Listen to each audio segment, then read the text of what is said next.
বন্ধুরা, আমরা অনেকেই ছাদ বাগানে এই পর্তুলিকা বা 9 o'clock বা 9টায় ফুলের গাছগুলো লাগিয়ে থাকি। এই গাছগুলো বর্তমানে বিভিন্ন কালারে পাওয়া যাচ্ছে। গত 10-15 দিন আগে লাগানো গাছ এখন গাছের চেহারা দেখে অনেকেই নিশ্চয়ই চিনতে পারছেন না। হ্যাঁ, এগুলো সেই গাছ যেগুলো আমি গত 2 সপ্তাহ আগে এনে বসিয়েছিলাম।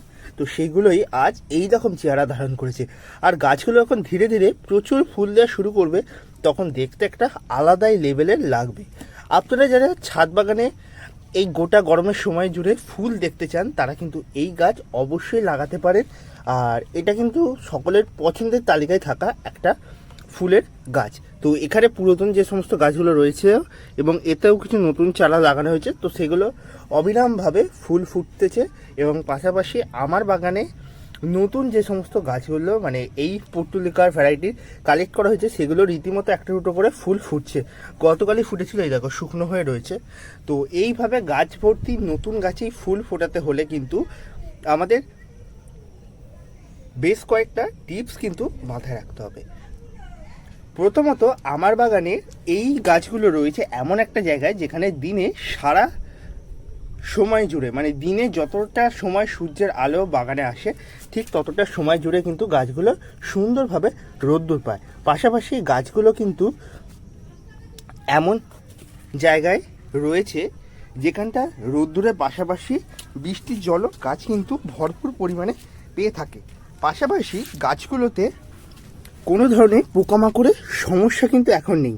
যত গাছ ফ্রেশ থাকবে তত কিন্তু গাছে ফুলের বাহার বৃদ্ধি পাবে। এবং আমি এখানে কিন্তু বিভিন্ন কালার একসঙ্গে মিক্স করে লাগিয়েছি, তাই যারা সুন্দর একটা আকর্ষণীয় গাছ দেখতে চাও তারা কিন্তু এইভাবে মিক্স করে গাছ লাগাতে পারো। পাশাপাশি এই গাছগুলো হ্যাঙ্গিং করলে কিন্তু দুর্দান্ত দেখতে লাগে। হ্যাঙ্গিং করার অর্থটা হচ্ছে গাছগুলোকে একটা ছোট টবের মধ্যে দিয়ে কোথাও একটা হুকের সাহায্যে ঝুলিয়ে দেওয়া, সেটা করলেও দুর্দান্ত দেখতে লাগে। পাশাপাশি এই গাছগুলো আমাদের বাগানে মোটামুটিভাবে গরমের শুরু থেকে আপ টু দুর্গাপুজো পর্যন্ত কিন্তু ফুল দিয়ে থাকে। তারপর গাছগুলো ডরমেন্সিতে চলে যায়। সেই সময় গাছগুলোকে আমাদের স্পেশাল কিছু পদ্ধতি এবং ট্রিটমেন্টের মধ্যে দিয়ে আমাদের গাছগুলোকে কিন্তু বাঁচিয়ে রাখতে হয়, নাহলে গাছের কালেকশনটাই নষ্ট হয়ে যায়। ঠিক আমার সাথে গত বছর এটা হয়েছিল যে আমি গাছগুলোকে প্রোটেক্ট করে উঠতে পারিনি। শীতের অন্যান্য গাছগুলো ঠিকঠাকভাবে পরিচর্যা নিতে গিয়ে এই গাছগুলো আমার মানে এড়িয়ে গিয়েছে, এরকম হয়েছে। তার কারণে কিন্তু আমার গাছ কিছু প্রজাতি আমার কাছ তো বিলুপ্ত হয়েছে।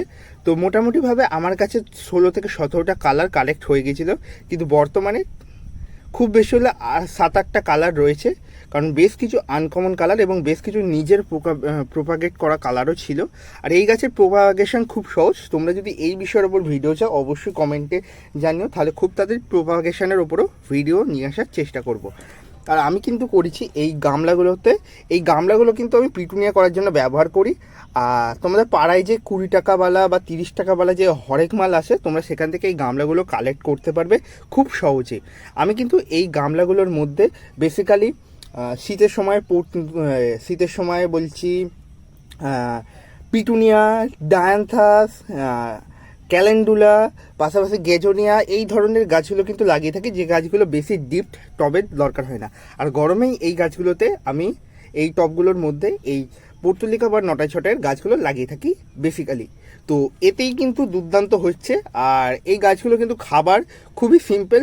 যখন গাছ প্রতিস্থাপন হয়েছে তার 1 সপ্তাহ পর আমি সরিষার খোল ভেজা জল দিয়েছি। কেউ চাইলে বাদাম খোল ভেজাও জল দিতে পারে, যেহেতু গরমকাল চলছে আমি সরিষার খোলটাই সারা বছর ব্যবহার করে যাই আমার বাগানে। তো পাশাপাশি এতে একবার এনপিকে 10-26-26 সুফলা যেটা আমরা বলি সেটা কিন্তু দেয়া হয়েছে। এটা দেওয়ার জন্যই অল্প অল্প করে গাছে কিন্তু ফুলের কুঁড়ি দেখা দিচ্ছে। আর এই গাছগুলোর মূল মন্ত্র হচ্ছে গাছের যত বেশি পরিমাণ রোদ লাগবে, গাছের সঠিক পরিমাণ খাবার দিলে কিন্তু গাছ একদম ভরে ভরে ফুল দেবে।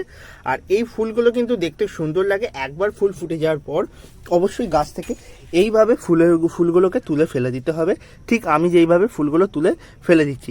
এটা করলে কিন্তু গাছে নতুন করে আবার গ্রোথ দেখা দেবে, আবার নতুন করে গাছে কিন্তু ফুল আসবে। পাশাপাশি এই গাছে কিন্তু মাসে একবার করে যে কোনো কম্পোস্ট সার তোমরা অল্প বিস্তর দিতে পারো। এই কম্পোস্ট সারটা দেওয়ার পেছনে মূল লক্ষ্য হচ্ছে গাছের মাটিটি যাতে উর্বর প্রকৃতির থাকে, যাতে গাছ দ্রুততার সাথে বাড়তে পারে। পাশাপাশি এই গাছগুলোকে কীটনাশক এবং ফাঙ্গিসাইডের আমরা যে ব্যবহার করার কথাটা বলি, এই গাছগুলোর ক্ষেত্রে একটু ভিন্ন প্রজাতির মানে ভিন্ন ধরনের হয়ে থাকে। কীটনাশক এই গাছগুলোর জন্য কোনো প্রয়োজন বা কোনো দরকারের পড়ে না। নর্মালি ফাঙ্গিসাইডটা দরকার পড়ে বর্ষার শেষের দিক করে বা লাগতে পারে দুর্গাপুজোর শেষ বা শীতের সময়টা করে, কারণ তখন গাছগুলো ধীরে ধীরে ডরমেন্সি পর্যায়ে গিয়ে থাকে এবং এই ডরমেন্ট অবস্থা থেকে গাছগুলোকে বাঁচিয়ে রাখতে গেলে আমাদের ফাঙ্গিসাইডের ব্যবহারটা কিন্তু করতে হয়। পাশাপাশি এই গাছগুলো যেহেতু গোটা বর্ষা জুড়ে আমাদের বাগানে ওপেনলি থাকবে, তখন অল্প বিস্তর ফাঙ্গিসাইড ব্যবহার করা যেতে পারে, কিন্তু ফাঙ্গিসাইড খুব একটা বেশি গাছে দেওয়ার প্রয়োজন হয় না। আর ফাঙ্গিসাইড খুব একটা গাছে দেওয়াও উচিত নয়। যাদের গাছ ডরমেন্সিতে চলে গিয়েছে তারা একবার দুবার ব্যবহার করতে পারেন, কিন্তু যারা গাছ একদম ফ্রেশ অবস্থায় রয়েছে বা গাছের সুন্দর বৃদ্ধি রয়েছে তারা কিন্তু কখনোই এই ফাঙ্গিসাইড আপনারা ব্যবহার করতে হবে না, কারণ ফাঙ্গিসাইড বেশি পরিমাণ ব্যবহার করলে গাছের গ্রোথ অনেক সময় থমকে যেতে পারে। পাশাপাশি গাছে যে সমস্ত নতুন গ্রোথগুলো দেখা দিচ্ছে সেই নতুন গ্রোথগুলো বেরোবে না। ব্লাইন্ড ফ্রুটস যেগুলো আমরা বলে থাকি, বেসিক্যালি গ্রোথ এসেও গ্রোথ আসছে না, সেরকম কিন্তু অবস্থান হয়ে যাবে। আর খুবই সামান্য, খুবই সিম্পল পরিচর্যার মধ্যে দিয়ে খুবই সীমিত খাবার ব্যবহার করে কিন্তু আমাদের বাগান ফুলে ফুলে ভরিয়ে রাখতে পারি। আমরা যদি 2-5টা ডালও যদি কারোর থেকে চেয়ে বা কিনে এনে জোগাড় করতে পারি, তো সেখান থেকে প্রত্যেক সপ্তাহে 2-1টা করে কাটিং করে করে আমরা অনেক কিন্তু গাছ বানিয়ে ফেলতে পারি। বর্তমানে এটা একটা রীতিমতো ব্যবসা হয়ে গিয়েছে। যাদের কাছে 20-30টা কালার রয়েছে তারা অনেকেই দেখছি 1-2 করে কাটিং কালেক্ট করে করে 30টা বান্ডেল করে বিক্রি করছে। আর এটা কিন্তু সত্যিই ভালো, তোমার বাগান করাও হলো, পাশাপাশি একটা আলাদা আয়ের উৎস তৈরি হলো। তাই যে সমস্ত বন্ধুরা এই পর্তুলিকা গাছ করতে চাইছো বা গাছের চারা কিনতে চাইছো, তারা কিন্তু এই ধরনের যারা সেলার রয়েছে তার সাথে কন্ট্যাক্ট করে একসঙ্গে 30-40 রকম কালার কিন্তু নিয়ে নিতে পারো। পাশাপাশি যারা গালি স্ট্রিট যাও বা লোকাল নার্সারিতে খোঁজ খবর করো, সুন্দর সুন্দর কালার কিন্তু এখন প্রত্যেক জায়গাতেই অ্যাভেলেবেল রয়েছে।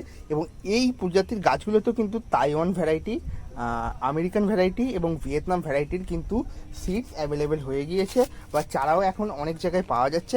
আমি কিন্তু এটা জানা ছিল না, কিছুদিন আগে যখন আমি নার্সারিতে গিয়েছিলাম তখন আমি সেখানেই শুনি, কারণ এই ব্যাপারগুলো কিন্তু আমাদের শোনার আগে নার্সারির মানুষরাই মানে আগে শোনে। আর এই ফুল গাছগুলোর কিন্তু বীজ আমি নর্মালি গাছে তৈরি হতে কোনোদিনও দেখিনি, কিন্তু এই প্রজাতির গাছগুলো সিডস কিন্তু অনলাইনে অ্যাভেলেবেল বা অনলাইনে পাওয়া গিয়ে থাকে। তাই যারা বীজ থেকে প্রোপাগেট করবে তারা কিন্তু বিভিন্ন কালার একসাথে পেয়ে যাবে। তাই এটা কিন্তু তোমাদের সম্পূর্ণ চয়েস, তোমরা কাটিং থেকে করবে না বীজ প্রোপাগেট করে করবে। বীজ প্রোপাগেট করে করতে গেলে কমসে কম গাছের বীজ ফেলা থেকে ফুল আসা পর্যন্ত 1 মাস মতো টাইম লেগে যায়, এবং বীজ প্রোপাগেট করে ফেললে তোমরা বিভিন্ন কালারের গাছ করতে পারবে এবং বিভিন্ন কালারের ফুলও করতে পারবে। মোটামুটিভাবে এই কয়েকটা বিষয় জানানোর ছিল, তাই এই সিম্পল পরিচর্যাগুলো ফলো করলে আপনাদের গাছও কিন্তু খুব সুন্দর হয়ে উঠবে। তো বন্ধুরা, ভিডিওটি ভালো লাগলে কমেন্টে জানাবেন, আর যারা নতুন নতুন অবশ্যই ফলো করবেন। ফেসবুক থেকে যারা দেখছেন ফলো করবেন এবং ইউটিউব থেকে যারা দেখছেন অবশ্যই সাবস্ক্রাইব করবেন। দেখা হচ্ছে খুব তাড়াতাড়ি আর নতুন ভিডিও নিয়ে, এবং ভিডিওটি ভালো লাগলে লাইক অ্যান্ড শেয়ার করবেন সকল বাগানপ্রেমী গ্রুপে এবং বন্ধুদের কাছে। ধন্যবাদ।